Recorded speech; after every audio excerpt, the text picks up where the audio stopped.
બોટાદ ખાતે આશા વર્કર બહેનોએ પોતાનું વિરોધ પ્રદર્શન નોંધાવ્યું છે। વિગતો મળી રહી છે બોટાદથી આશા વર્કર બહેનોને લઈને તેઓએ વિરોધ પ્રદર્શન કર્યું છે। બહેનોએ વિવિધ પ્રશ્નોને લઈને કલેક્ટરને આવેદનપત્ર આપ્યું છે।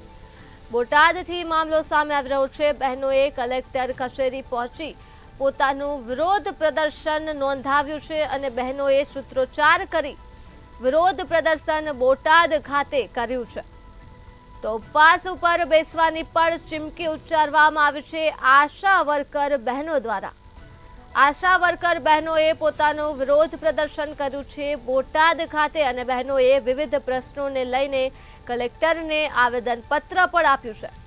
તો બહેનોએ કલેક્ટર કચેરી પહોંચી આ વિરોધ પ્રદર્શન નોંધાવ્યું છે। આ સાથે જ સૂત્રોચ્ચાર કર્યા છે અને ઉપવાસ ઉપર બેસવાની ચીમકી પણ ઉચ્ચારી છે આશા વર્કર બહેનોએ।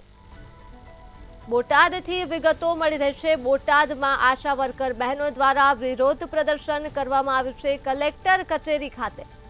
બહેનોએ વિવિધ પ્રશ્નોને લઈ કલેક્ટરને આવેદનપત્ર આપ્યું છે અને આ સાથે જ બહેનોએ કલેક્ટર કચેરીએ પહોંચી વિરોધ પ્રદર્શન કર્યું છે અને કલેક્ટરને આવેદનપત્ર આપવામાં આવ્યું છે વિવિધ પ્રશ્નોને લઈને। તો તેની સાથે જ બહેનોએ સૂત્રોચ્ચાર કર્યો અને ઉપવાસ પર બેસવાની ચીમકી પણ ઉચ્ચારી છે આશા વર્કર બહેનોએ। બોટાદ ખાતે આશા વર્કર બહેનોનું અવિરત પ્રદર્શન સામે આવી રહ્યું છે। બહેનોએ વિવિધ પ્રશ્નોને લઈને કલેક્ટરને આવેદનપત્ર આપ્યું છે।